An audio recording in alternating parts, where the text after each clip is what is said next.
Hello guys and welcome to my channel. So in today's video we will study about cardiac tumors. Cardiac tumors are the most common cardiac tumors. These are the most common cardiac tumor is a metastasis. Example melanoma. सो अगर adults की बात करें तो adults में जो primary cardiac tumour है ना adults में जो कि मोस्ट कॉमनली होता है दैट इज़ मिक्सोमा. 90% ये लेफ्ट एट्रिया में होते हैं. 90% अगर in the atria that is commonly left atrium. They are described as ball valve obstruction in the left atrium.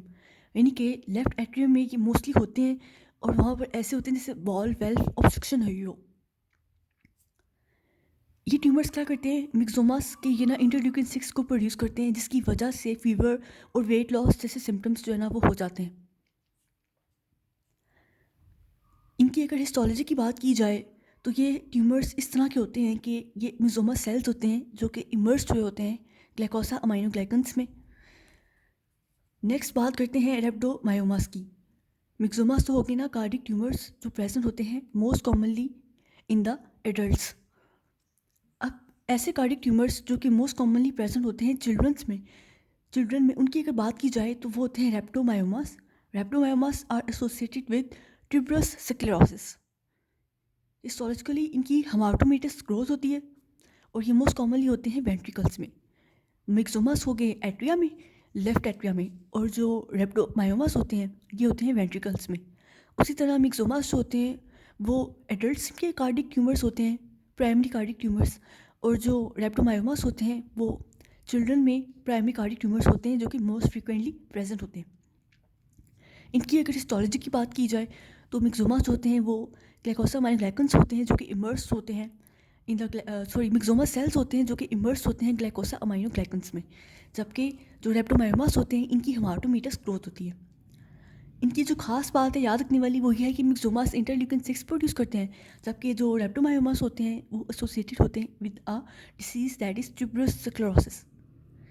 Next हम बात करते हैं कोस्मल साइन की कि कोस्मल साइन क्या होता है. Kussmaul sign is the paradoxical increase in jugular venous pressure on inspiration. Normally क्या होता है कि जब एक पर्सन इंस्पायर करता है तो उसके इंस्पायरेशन की वजह से जो होता है ना वो नेगेटिव इंट्राथोरेसिक प्रेशर क्रिएट होता है जिसकी वजह से जो वीनस रिटर्न होता है वो इंक्रीज़ होता है और ब्लड जो होता है ना वो हार्ट के अंदर आएगा. वीनस रिटर्न इंक्रीज़ होगा तो जो ब्लड वेंस के अंदर था जुगुलर वेंस के अंदर उन वो कम हो जाएगा तो इसकी वजह से उनका प्रेशर भी कम हो जाएगा. सो नॉर्मली इंस्पायरेशन पे इंक्रीज़ जो है ना वो नेगेटिव इंट्राथोरेसिक प्रेशर की वजह से वीनस रिटर्न इंक्रीज़ हो जाता है और जब भी वीनस रिटर्न इंक्रीज़ होगा तो ब्लड हार्ट में आएगा जिसकी वजह से जुगुलर वीनस प्रेशर डिक्रीज़ हो जाएगा. ये होता है नॉर्मली. लेकिन अगर हम बात करें कोस्मल साइन की तो कोस्मल साइन में ये होता है कि जो ब्लड होता है जब वो हार्ट में आता ही नहीं है नेगेटिव जो इंस्पायरेशन पे जो नॉर्मल मैकेनिज्म होता है कि ब्लड हार्ट में आए वीनस रिटर्न इंक्रीज़ करे और जुगुलर वीनस प्रेशर जो है वो डिक्रीज़ करे वो नहीं होता.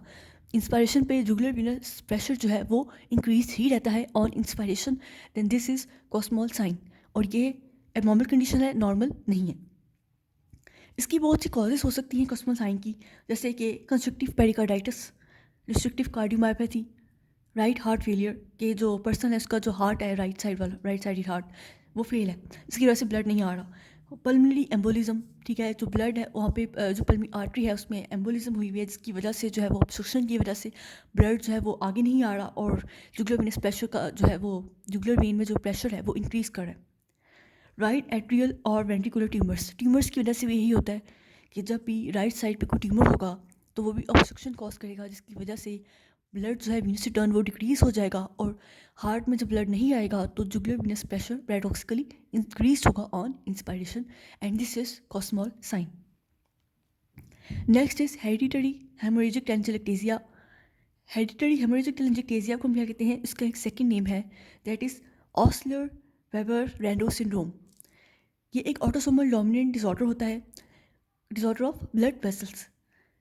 इसमें जो ब्लड वेसल्स होती हैं ना उनकी जो हो जाती है ब्लैकनिंग लीजन्स हो जाते हैं टेलेंजिक्टेजिया से बन जाते हैं. स्किन की और जो म्यूकस मेम्ब्रेन की मोस्टली ब्लड वेसल्स होती हैं ना उनमें ऐसे होता है कि ऐसे लीजन से बन जाते हैं टेलेंजिक्टेजिया से और ये काफ़ी इनकी जो है शेप थोड़ी सी डिस्टर्ब हो जाती है. इसमें मोस्टली एपिस्टैक्सिस भी होते हैं जिसमें ब्लीडिंग होती है फ्रॉम द नोज और स्किन जो होती है वो डिस्कलरेशन उसकी स्टार्ट हो जाती है। और आर्टीरियो वीनस यानी कि जो आर्टरी और वेन्स की मेलफॉर्मेशन हैं वो इसमें होती हैं। बाकी जीआईटी ब्लीडिंग भी हो सकती है और haematuria that is blood in urine वो भी हो सकता है। सो हेरिडिटरी हेमोरेजिक टेलेंजिकटेसिया में जो बात याद रखने वाली है ना, इसमें हमने बस इतना याद रखना है कि जो स्किन और म्यूकस मेम्ब्रेन की जो ब्लड वेसल्स होती हैं ना, वो उनका टेलेंजिकटेसिया हो जाता है। और ये जो है ना, इसका second name Oscar weber Renu syndrome है, जो ये ब्लड वेसल्स की डिसीज़ है। और ये जो है ना, इसकी वजह से काफ़ी और भी जो है ना फाइंडिंग्स इसकी होती हैं, लेकिन मोस्ट कॉमन फाइंडिंग इसकी यही है कि ये जो ब्लड वेसल्स होंगी उनका टेलेंजिकटेसिया हो जाएगा of the skin and the mucous membrane mostly. बाकी जीआईटी ब्लीडिंग, हेमैटूरिया ये भी हो सकता है, स्किन डिस्कलरेशन भी हो सकती है, लेकिन मोस्ट कॉमनली यही है। तो ये था कार्डिक ट्यूमर्स के बारे में, मिक्सोमा, रेप्टोमायोमा, कस्मोल साइन एंड हेरिडिटरी हेमोरेजिक टेलेंजिकटेसिया के बारे में। Thank you.